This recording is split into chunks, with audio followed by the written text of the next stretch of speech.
All right, hey guys, today we're going to be looking at how sixth graders understanding from one-step additive equations is going to connect them from the concrete to the representational to the abstract.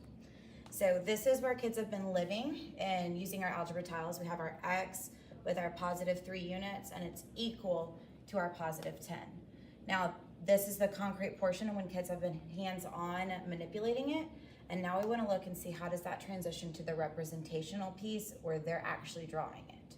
So this, which represents our one unknown, I can just draw using 1x. My positive 3's I can represent using 3 pluses. So I'm still modeling the same equation that's shown with algebra tiles, but in a simpler way for me to represent it on paper. And it's equivalent to my 10 positives, which I am putting into 2 rows of 5 to help students see the complement of 10. So my goal when I'm solving when I'm solving an equation is to find the value of this unknown that makes my equation true. One of the ways that I can do that is to isolate my variable.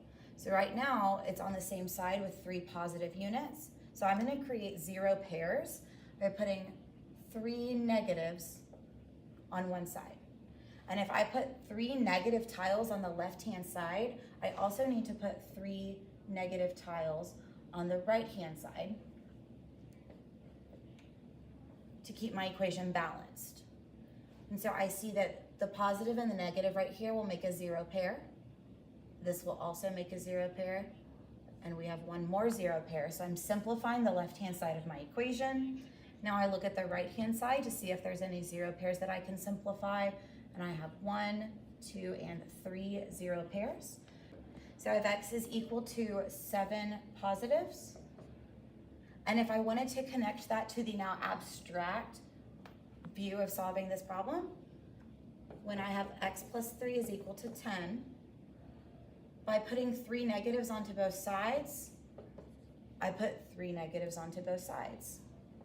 And then when I simplified my 0 pairs, that's me saying, hey, 3 positive and 3 negatives, that is one big 0 pair because any value in its opposite has a sum of 0.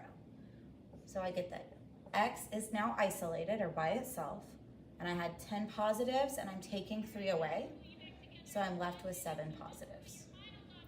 Now, this kind of problem also supports another strategy where we can decompose. So again, x with 3 positives is equal to 10 positives. And very similar to the numeracy routines that we've done with the horses and the elephants, I see that I have 3 positives on the left-hand side and I also have 3 positives on the right-hand side. So I can just take those away because I'm using the subtraction property of equality to still leave me with x is equal to 7 positives. What that looks like algebraically with our numbers and symbols is when I have my x plus 3 is equal to 10, I can decompose 10 into 3 plus 7. So I get x plus 3 is equal to 3 plus 7. And again, subtraction property of equality, I can take those 3's away to just give me that x equals 7 wholes. So we're going to take this thinking and now look here, which is still an additive relationship, only I'm adding a negative, which we can also represent as just subtraction.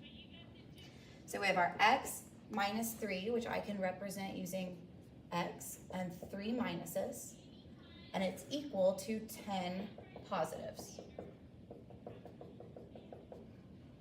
So again, my goal is to find out what this unknown x value is, and I need to cancel out these negatives. I need to get rid of them so I can get the x all by itself, which I will do by creating 0 pairs. So I will add 3 positives to both sides to maintain balance. So what I've done mathematically is I've added 3 to both sides. My 0 pairs will simplify to 0, so this simplifies to 0. And on the left-hand side of my equation, I'm left with just 1 whole x. And on the right-hand side, when I simplify that expression, I had 10 positives and I put 3 more. So now I have 13 positives. So x is equal to 13.